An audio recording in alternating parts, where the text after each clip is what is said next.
प्यारे बच्चों, आज हम कक्षा 7वीं विषय हिंदी व्याकरण पुस्तक गुलमोहर हिंदी व्याकरण उपविषय पाठ 10 भाग 2 वचन। पाठ 10 से बेटा संज्ञा और संज्ञा के विकार, लिंग, वचन व कारक। यह पाठ 4 भागों में बंटा है और इस पाठ के आप 2 भाग पढ़ चुके हैं, यानी कि 2 व्याख्यान जो हैं आप पढ़ चुके हैं, जिसमें आपने संज्ञा और संज्ञा के भेदों की जानकारी प्राप्त की व्याख्यान 1 में, और व्याख्यान 2 में आपने पढ़ा लिंग के बारे में। आज जो है इसका ये तीसरा व्याख्यान है और यह है वचन के बारे में। वचन किसे कहते हैं, कितने प्रकार के होते हैं, वचन परिवर्तन के नियम, उनके उदाहरण व उसका अभ्यास कार्य, यानी कि पाठ का पूरा सार व अभ्यास कार्य जो है इस व्याख्यान में हम करेंगे। तो चलिए शुरू करते हैं अपना व्याख्यान 3। सबसे पहले बेटा वचन की परिभाषा। संज्ञा शब्द के जिस रूप से यह पता चलता है कि वह शब्द एक इकाई के रूप में ग्रहण किया जाएगा या अनेक के रूप में। व्याकरण में शब्द के उस रूप को वचन कहते हैं। संज्ञा शब्द के जिस रूप से यह पता चलता है कि वह शब्द, यानी कि वो जो संज्ञा शब्द है वो एक है या अनेक, यानी एक इकाई के रूप में ग्रहण किया जाएगा या अनेक के रूप में। व्याकरण में शब्द के उस रूप को क्या कहते हैं बेटा? व्याकरण में शब्द के उस रूप को वचन कहते हैं। वचन के भेद। जिस तरह हिंदी भाषा में 2 लिंग होते हैं, उसी तरह 2 वचन भी होते हैं। संस्कृत में आपने 3 वचन पढ़े हैं, एकवचन, द्विवचन, बहुवचन, है ना। जैसे लिंग भी आपने 3 पढ़े हैं, पुल्लिंग, स्त्रीलिंग और नपुंसकलिंग। लेकिन हिंदी भाषा में लिंग भी 2 हैं, पुल्लिंग और स्त्रीलिंग, और वचन भी 2 हैं। कौन कौन से? एकवचन, बहुवचन। तो वचन के भेद। जिस तरह हिंदी भाषा में 2 लिंग होते हैं, उसी तरह 2 वचन भी होते हैं, एकवचन, बहुवचन। तो बेटा सबसे पहले एकवचन। जिस शब्द से किसी एक ही व्यक्ति या वस्तु का बोध होता है, यानी एक ही व्यक्ति या वस्तु के बारे में पता चलता है या जानकारी मिलती है, वह शब्द एक वचन में माना जाता है। जैसे किताब, कॉपी, साइकिल, लड़का आदि। किताब एक किताब, कॉपी एक कॉपी, साइकिल एक साइकिल और लड़का एक लड़का। ये उदाहरण हैं किसके? एक वचन के। दूसरा है बहुवचन। जिस शब्द से एक से अधिक व्यक्तियों या वस्तुओं का बोध होता है या जानकारी मिलती है या पता चलता है, वह शब्द बहुवचन में माना जाता है। जैसे किताब एक वचन था तो किताबें बहुवचन, कॉपी एक वचन था तो कॉपियां बहुवचन, साइकिल एक वचन था तो साइकिलें बहुवचन, लड़का एक वचन तो लड़के बहुवचन आदि। क्लियर? वचन परिवर्तन के लिए संज्ञा शब्दों के लिंग की जानकारी होना आवश्यक है, अनिवार्य है, जरूरी है। इसीलिए पहले आपको लिंग की जानकारी दी गई। तो पुल्लिंग संज्ञा शब्दों के वचन परिवर्तन के नियम हैं। आकारांत शब्दों में बहुवचन बनाने के लिए ए प्रत्यय जोड़ा जाता है। जैसे उदाहरण है लड़का, लड़के, कपड़ा, कपड़े, छाता, छाते, घोड़ा, घोड़े, बूढ़ा, बूढ़े, बेटा, बेटे, दरवाजा, दरवाजे आदि। तो पहला नियम हम क्या पढ़ रहे हैं? आकारांत शब्दों में जिसका अंत आ से होता है, जैसे लड़का, कपड़ा, छाता, है ना। शब्दों में जब बहुवचन बनाना है तो कौन सा प्रत्यय जोड़ दिया जाता है? ए प्रत्यय जोड़ दिया जाता है। उदाहरण, लड़का, लड़के, कपड़ा, कपड़े, छाता, छाते, घोड़ा, घोड़े, बूढ़ा, बूढ़े, बेटा, बेटे, दरवाजा, दरवाजे। दूसरा, अन्य शब्दों में शून्य प्रत्यय जोड़ा जाता है, अर्थात उनके रूप एक वचन के समान ही रहते हैं, जैसे पानी, दूध। अब ध्यान रखने योग्य बातें, सदा एक वचन रहने वाले संज्ञा शब्द, वर्षा, आग, हवा, पानी भी सदा एक वचन में ही रहता है, दूध भी सदा एक वचन ही रहता है। सदा बहुवचन रहने वाले संज्ञा शब्द, आंसू, समाचार, प्राण, दर्शन, बाल। तो ये हमने पढ़े। क्या ध्यान में रख रहे हैं हम? जो शब्द सदा यानी हमेशा एक वचन ही रहते हैं, या जो शब्द सदा बहुवचन ही रहते हैं। तो सदा एक वचन रहने वाले संज्ञा शब्द, वर्षा, आग, हवा। सदा बहुवचन रहने वाले संज्ञा शब्द, आंसू, समाचार, प्राण, दर्शन, बाल।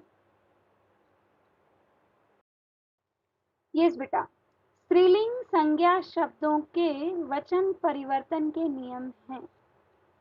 यांग प्रत्यय जोड़कर, जब ईकारांत शब्दों में या प्रत्यय जोड़ा जाता है, ईकारांत मायने जिन शब्दों का अंत ई यानी बड़ी ई से होता है, उसमें या प्रत्यय जब जोड़ा जाता है तो शब्द की अंतिम ई ह्रस्व ई में बदल जाती है।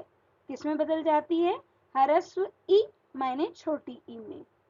जैसे गली, गलियां, गली, गलियां, कुर्सी, कुर्सियां, नदी, नदियां, सखी, सखियां, साड़ी, साड़ियां, कली, कलियां, नारी, नारियां। तो उदाहरण क्या क्या लिए हमने? गली से गलियां, कुर्सी, कुर्सियां, नदी, नदियां, सखी, सखियां, साड़ी, साड़ियां, कली, कलियां, नारी, नारियां। अगला है बेटा, अन्य स्त्रीलिंग शब्दों के बहुवचन ए प्रत्यय जोड़कर बनाए जाते हैं। जैसे कथा, कथाएं, माता, माताएं, लता, लताएं, घटा, घटाएं, इच्छा, इच्छाएं, सभा, सभाएं। तो कुछ जिसमें हमने या प्रत्यय जोड़ा, जिसके अंत में दीर्घ ई है और वो ह्रस्व ई में बदल जाती है, साथ में या प्रत्यय जुड़ जाता है। एक हमने नियम पढ़ा कि स्त्रीलिंग शब्दों के बहुवचन में क्या जोड़ दिया जाता है? ए प्रत्यय। कथा, कथाएं, माता, माताएं, लता, लताएं, घटा, घटाएं, इच्छा, इच्छाएं, सभा, सभाएं। अब अगला नियम है बेटा, लोग, जन, गण, वर्ग आदि प्रत्यय जोड़कर। तो कौन कौन से प्रत्यय जोड़ रहे हैं? लोग, जन, गण, वर्ग। कुछ संज्ञा शब्दों में बहुवचन बनाने के लिए लोग, जन, गण, वर्ग आदि शब्द जो हैं वो जोड़ दिए जाते हैं। जैसे जैसे आपके पास उदाहरण है मित्र, तो मित्र के साथ क्या लगेगा? गण, मित्र, गण। ठीक है। अगला है लेखक, लेखक गण, मित्र, मित्रगण, लेखक, लेखक गण। बेटा मित्र के साथ, मित्र गण के साथ साथ मित्र जन भी हो सकता है। जैसे अब आपका अगला शब्द है गुरु, गुरुजन, तो गुरु का बहुवचन क्या बनेगा? गुरुजन। फिर है कर्मचारी, कर्मचारी का बहुवचन कर्मचारी वर्ग, कर्मचारी वर्ग। अमीर, अमीर लोग, गरीब, गरीब लोग। ठीक है। अब बेटा हम करेंगे अभ्यास कार्य। तो हमारे अभ्यास कार्य में पहला है रिक्त स्थानों की पूर्ति कीजिए।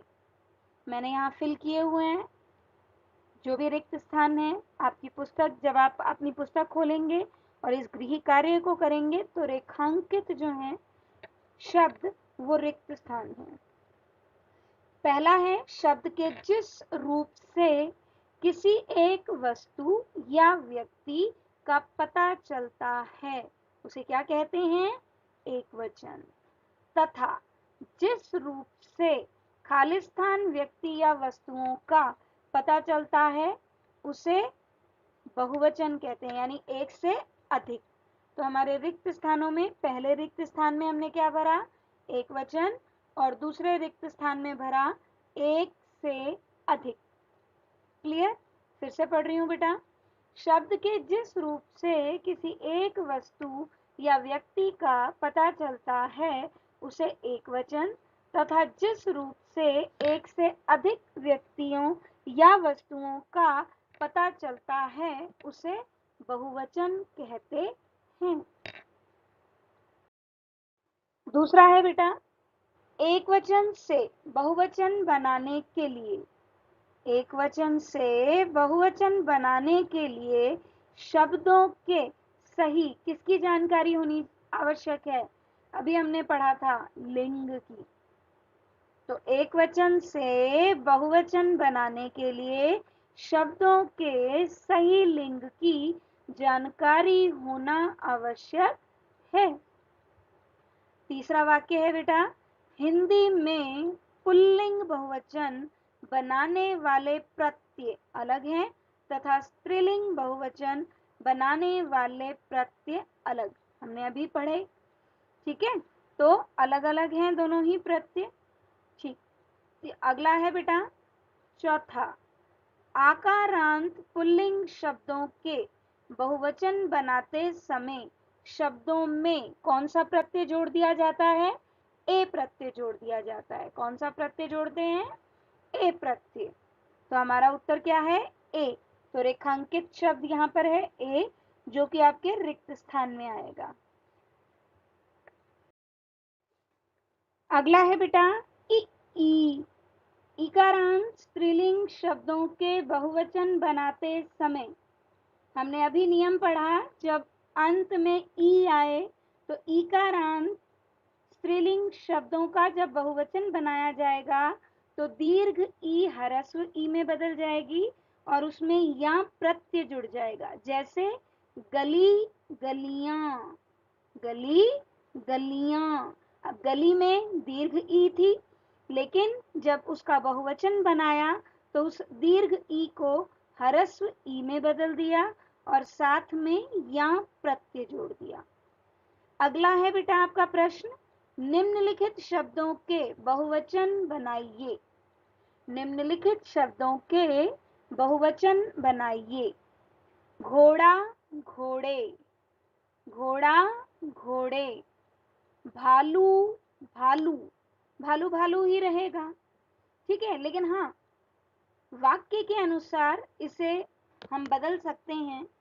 इसी तरह अगला शब्द है सेब, सेब, सेबों, सभी सेबों, सभी बच्चे सभी सेबों को खा सकते हैं या सभी बच्चे सेब खा सकते हैं। तो ये वाक्य पे डिपेंड करेगा बेटा। लेकिन अगर शब्द को का बहुवचन रूप दे रहे हो तो यही दोगे।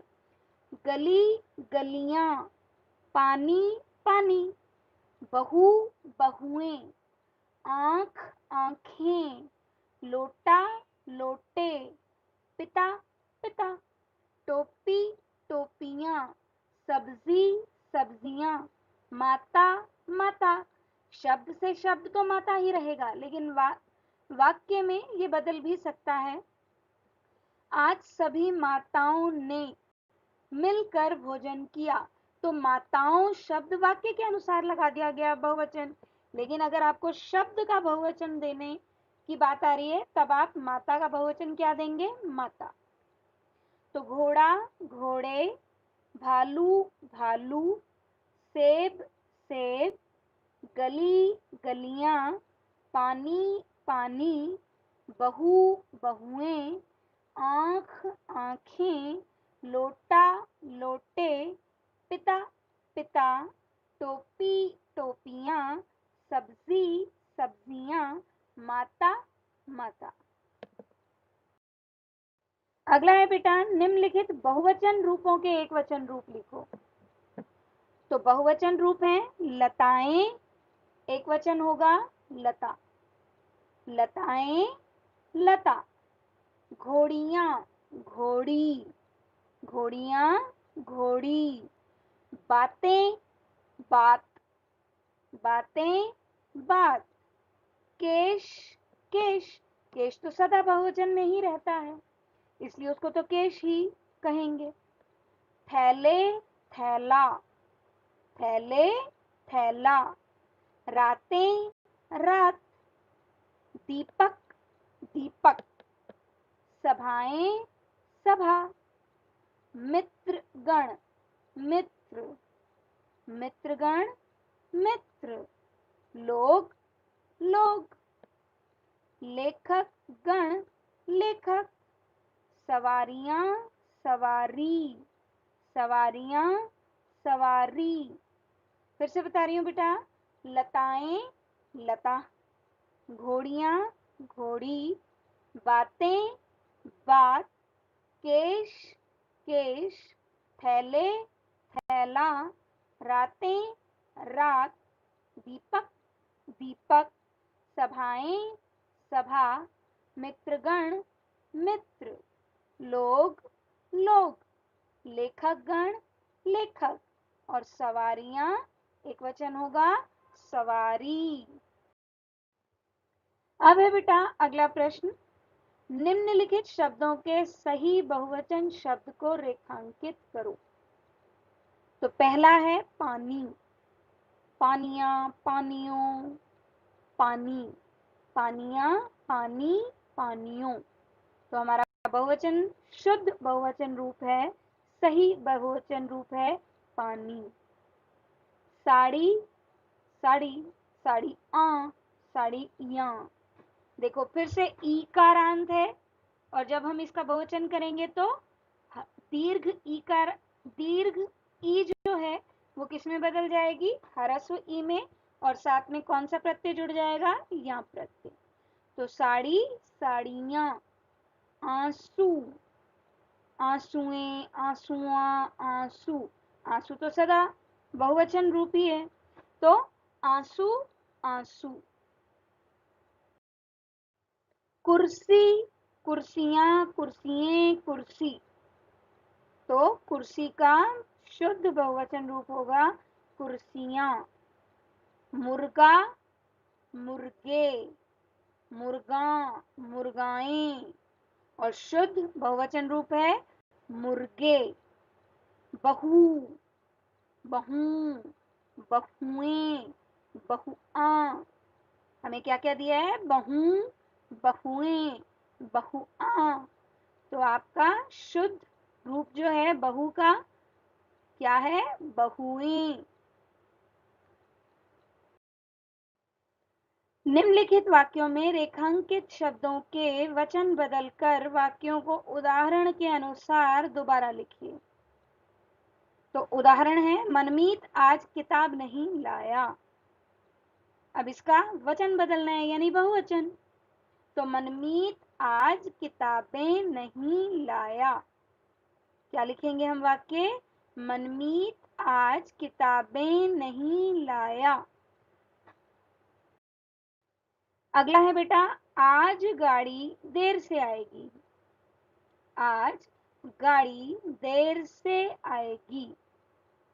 आज गाड़ियां, गाड़ी का बहुवचन क्या करेंगे? गाड़ियां देर से आएंगी।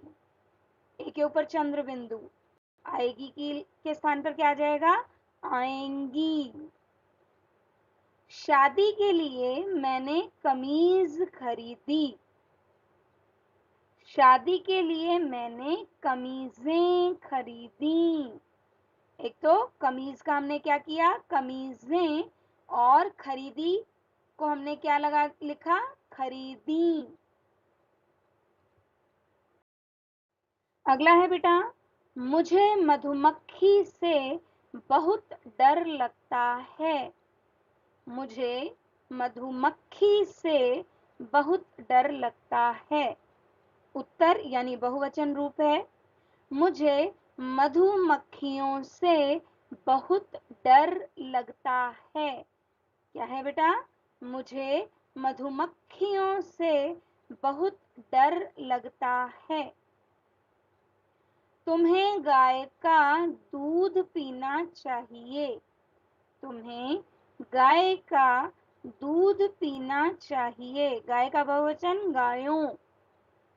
तुम्हें गायों का दूध पीना चाहिए। क्या बनेगा वाक्य? तुम्हें गायों का दूध पीना चाहिए। छाता ले लो, बारिश आ सकती है। क्या है वाक्य? छाता ले लो, बारिश आ सकती है। तो छाता का बहुवचन छाते। छाते ले लो, बारिश आ सकती है। क्या ले लो? छाते ले लो, बारिश आ सकती है। किताब मेज पर रख दो। रेखांकित शब्द क्या है? किताब, और बहुवचन क्या होगा? किताबें। किताबें मेज पर रख दो। किताब मेज पर रख दो। किताबें मेज पर रख दो। अगला वाक्य है बेटा, मंदिर में साधु रहता है। मंदिर में साधु रहता है। उत्तर में होगा, मंदिर में साधु रहते हैं। देखो, यदि इसके साथ कोई कारक चिन्ह होता कि साधु को भोजन खिलाओ, तो आप उत्तर में बहुवचन में लिखते साधुओं को भोजन खिलाओ। लेकिन यहाँ कोई कारक चिन्ह नहीं है, सिर्फ साधु शब्द है, तो साधु का बहुवचन रूप साधु ही रहेगा। तो मंदिर में साधु रहता है, मंदिर में साधु रहते हैं। आठवां और अंतिम वाक्य है, पिंजरे में चूहिया फंस गई है। पिंजरे में चूहिया फंस गई है। और आपका उत्तर है, पिंजरे में चूहियां फंस गई हैं। आपने क्या किया? चूहिया का चूहियां, और है को क्या कर देंगे हम? हैं। पिंजरे में चूहिया फंस गई है, बहुवचन होगा, पिंजरे में चूहियां फंस गई हैं।